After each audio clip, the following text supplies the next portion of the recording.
Good evening, Taurus, and welcome to your reading for 2024. I'm so sorry that it took so long. I know I put the fire signs out in mid-December. I did get quite sick at the end of December. Put me on a commission for a while, and I have been going through quite a significant amount of spiritual death and rebirth and deconstruction and whatnot. Funnily enough, today is January the 20th, and Pluto is going into Aquarius today. So, a lot of energies surrounding death and rebirth and deconstructing the old and rebuilding of the new. So, let me know if you have been experiencing some of these things as well in the comments. A lot of sleepless nights, a lot of sleeping too, weight gain, weight loss. Like my body had lost. Okay, we won't even get involved into that. Okay, but I'm definitely feeling it. So here we are. I'm sorry, and this is your reading for the year 2024. Okay, if you have seen my fire sign readings, if you do look at your sun, moon, rising, Venus as well, they looked a little different. I did have another camera that was showing my spread because I had a comment asking for me to show my spread, but it wasn't working. The sound didn't come out well. So I will work on that at some point and get some more cameras and set up a little bit better, but this is going to work for now. Okay, so I've already shuffled your cards. I've shuffled them 8 times for the year 2024 using the numerology of 8. That is the year 2024. So let's get started. I will be grabbing 5 cards for 3 decks, from 3 decks. Okay, so first card we have is Strength. And I'll get into the cards a little bit after, okay? Of course. Strength, the 7 of Cups. We have the Fool. Okay, a lot of similar cards from Virgo and Capricorn. Yep, 6 of Swords. A lot of similar themes for you Earth signs. And the 9 of Cups. All right, next we have the 10 of Pentacles with Strength. With the 7 of Cups, we have the Page of Swords. With the Fool, we have the Chariot. The 6 of Swords, we have the Fool again. And we have the 5 of Swords with the 9 of Cups. And last but not least, with the Strength card and the 10 of Pentacles, we have the King of Swords. Okay, with the 7 of Cups and the Page of Swords, we have the 8 of Swords.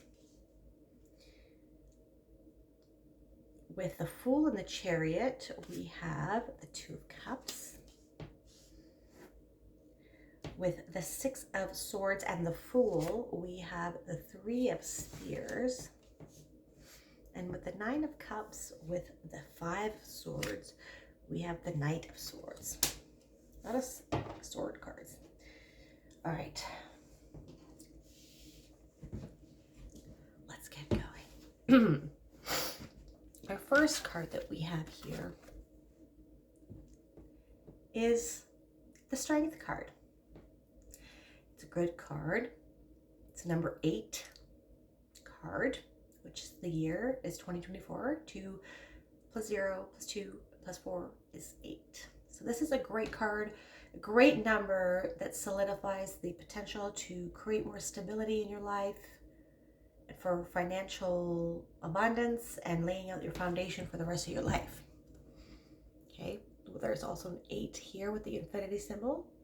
So your potential is limitless here. Okay. Now, this is a golden card, and golden cards in the tarot signifies positive energies being able to be utilized for you, dear Taurus.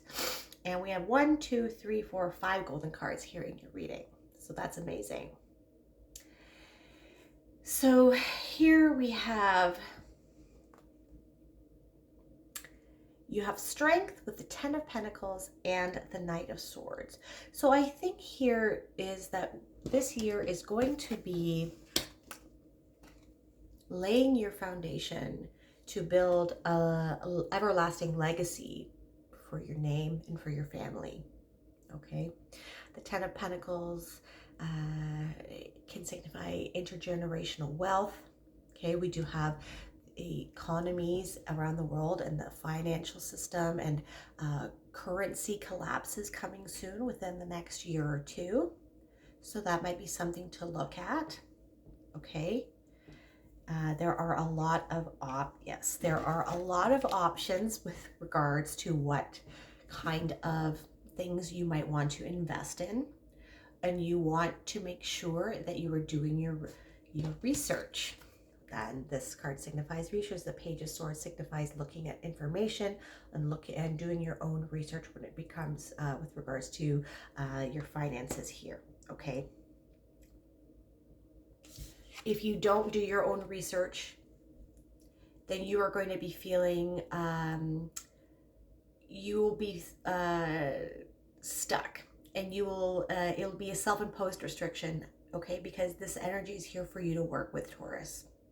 Jupiter's in your sign, Uranus is in your sign, and these are cards of expansion. These are planets of expansion, and yeah, and Uranus expands things as well and exposes things, right? So you want to make sure that you're putting yourself in a position where you are ahead of the game a little bit.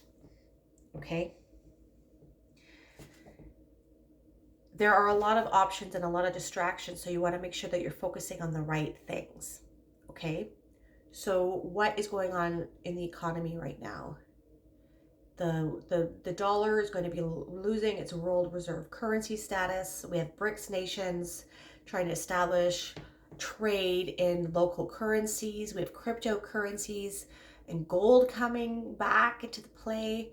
So look at those things and see what you don't follow the hype either. You always want to make sure that whatever is being exposed or talked about on the news is probably good to look at the other thing that they're not talking about, because they don't want you to do well, right? The elites don't want you to do well. So they're going to try to distract you with things. And while everyone else is looking this way, you want to look this way. Okay? And then you'll have the ability to strengthen the foundation for the rest of your life. Okay?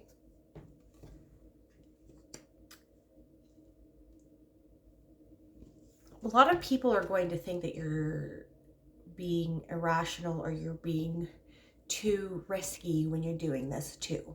Okay? But if you're doing your due diligence and you are doing your research, you are going to have faith in yourself of what your abilities to accomplish. Okay, this lady is putting her hand in this lion's mouth and she's taming it. Okay, so if you have faith in your abilities and you have faith in the research that you are doing, you're going to come out on top. But you've got to make sure that you're basing it on tangible information. Okay.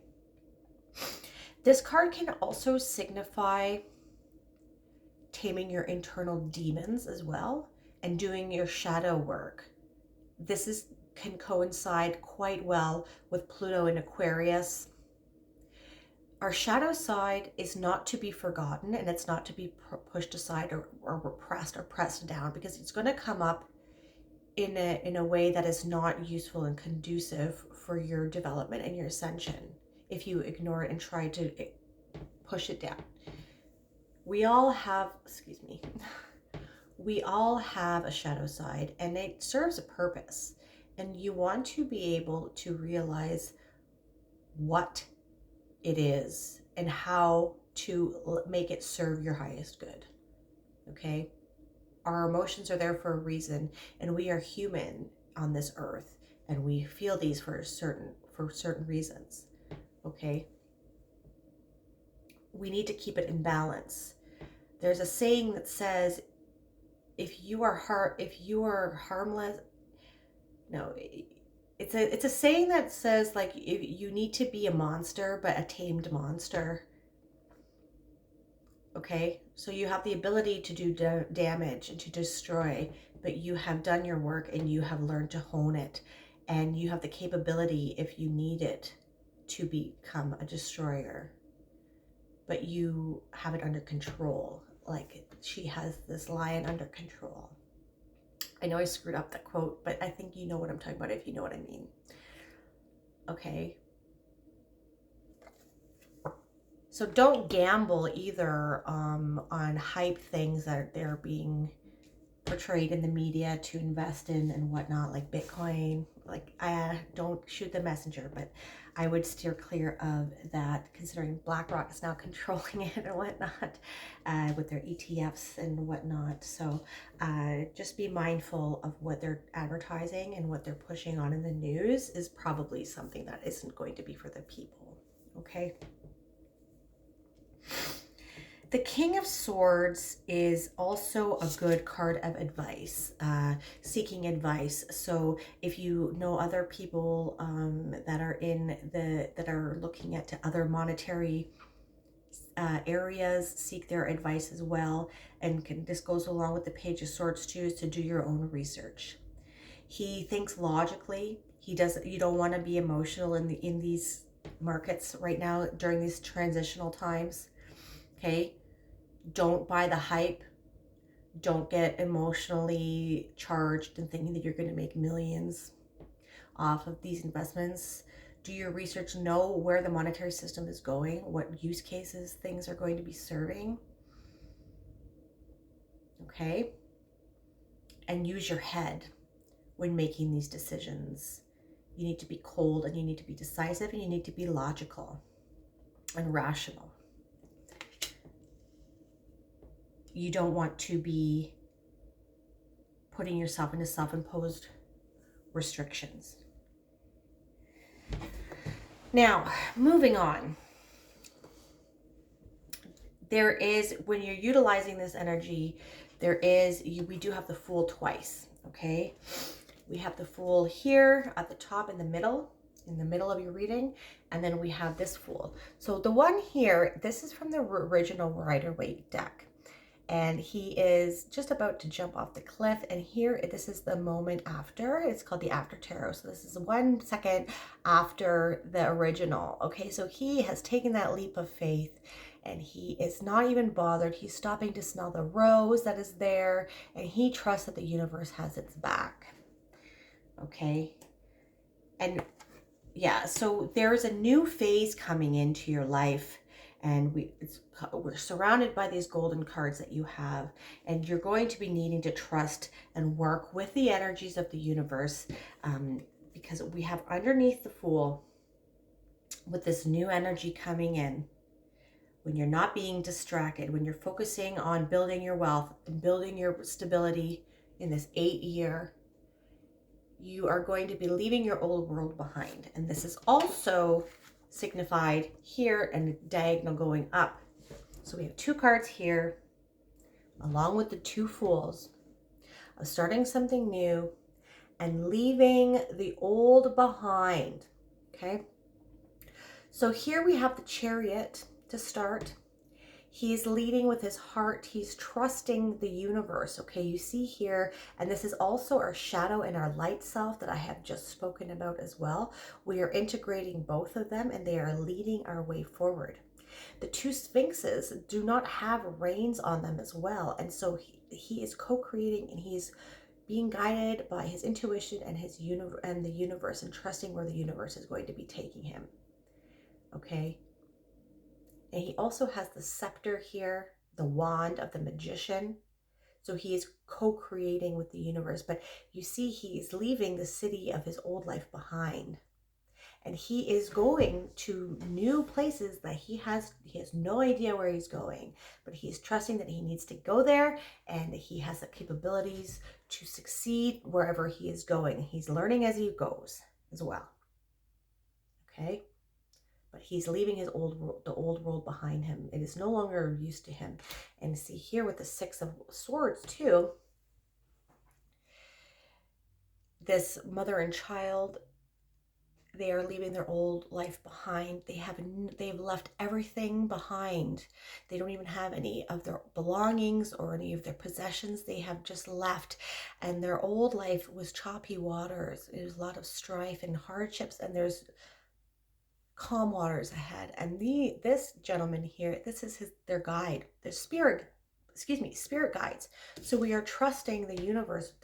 We have no reins on our chariot.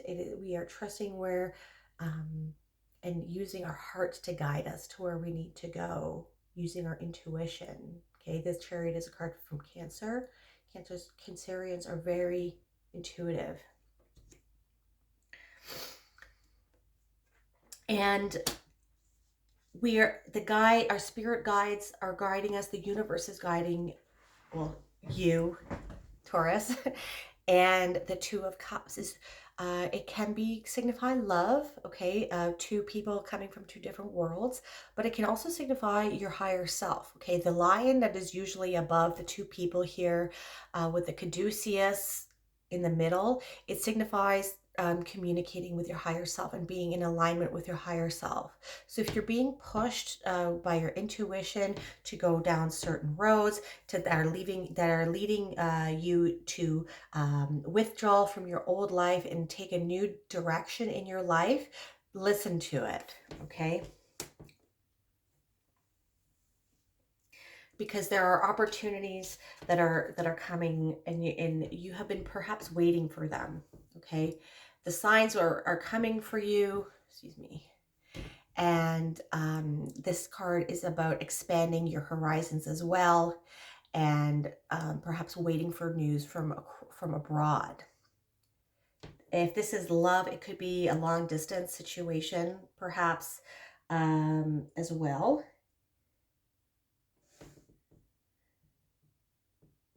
But I don't really get too much love here. Okay. So this is a new endeavor, and perhaps you are contemplating on whether or not to take that next leap of faith, that next step, and contemplating on whether you have the skills to pursue this or not. Trust in yourself and know that you do, and the whole world is going to open up for you if you do. But you need to take that leap of faith and work with the universe, and it's going to prove to be quite successful if you do follow this. We have the Nine of Cups and the Ten of Pentacles here, okay? And so if you follow your heart, follow your intuition, listen and try to tune into your guides and your higher self, do some meditations, okay? And you will get answers. There is the ability to create intergenerational wealth here for you this year, Taurus, in 2024.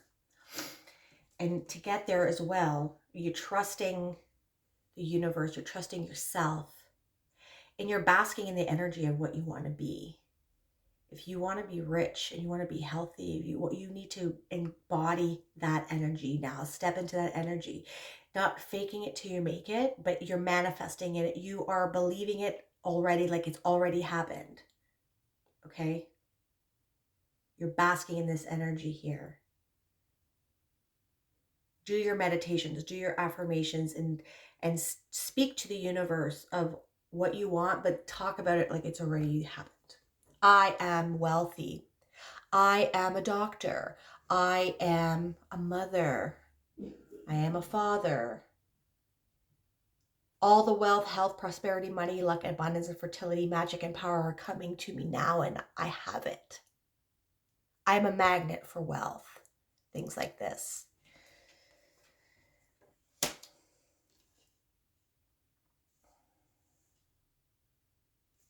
Doing that will help you overcome obstacles. Okay, so this card can signify losses and wins depending on your perspective. So if something happens to you that is not expected, the trick here is to see that perhaps it wasn't meant for you. and that bigger things are coming on to you, and that will open yourself up to your highest good and your highest potential. If things don't work out for you, it is a blessing in disguise. Keep your mentality on that. That way you're not dwelling on ruminating on things that didn't work out. If you have an end goal, do not be rigid and inflexible to how you get to the end goal. Okay. So say you want to be a millionaire. Okay. And you say, I want to be a millionaire. So like, I want to win the lottery. And that's your only method of getting to that. And that's what you say to the universe every day. Okay. You're really limiting the universe's ability to provide that to you, especially because you have to play every day or whatever, right? Which, because you have to play your part too, you have to do the work too. Then the energy, the universe can provide the energy and the opportunities. But if you say, I will be a millionaire and I'll do this, that, and the other, and all these different things, and so you list like 10 different methods that you can become a millionaire, and then you add, or something else I haven't mentioned that could also get me there too. I'm open to opportunities to become free, to get the freedom that I would have becoming a millionaire and having all that money. Okay. So be mindful in your affirmations and in your meditations on your wording. And be mindful how some of the words can be limiting to your successes or your trajectory of obtaining certain manifestations. And make sure, I'm not like, so usually this is a card about rushing and don't rush, but if you know, things are not going to happen overnight. This is something that you're going to have to put work into, and or make sure that you're not being lazy with your manifestations and your meditations and communicating with the universe and your higher self. Okay, the universe wants you to put some effort in, and perhaps doing it daily. Try to connect with your guides, try to connect with your higher self and the universe. And then perhaps things might move on a little bit more because you're aligning with the energy and you're focusing your energy on what you want every day, right? And you're outputting that frequency and the vibration of your words into the universe every day, and that's going to hasten the process. Okay, that was a good one. All right, so that's all I have for you today. So we're establishing generational wealth this year. We got lots of distractions that can impede us on our ability to get this foundational financial stability under our belts. And we are incorporating our shadow self and our light self together in order to cut through everything, to be mindful of what is actually going on and not play the fool. Okay, because we know we've learned a lot from our lives, right, Taurus? And we're taking a leap of faith on new endeavors that are going to create this intergenerational wealth and stability for you. Perhaps it is in a domain that you are not used to, but if the universe is pushing you and you feel that in your heart, take that leap of faith and let the universe co-create with you. Align with your higher self, align with the universe, and do your daily affirmations and manifestations and communicate with your guides. And bask in the energy of who you want to become, Taurus. Okay? If you like this, please like and subscribe to my channel. Watch your sun, moon, Venus, and rising as well to get a full holistic picture. Sorry, I'm losing my mind now. Okay, have a wonderful 2024, Taurus, and I will see you for your February reading soon.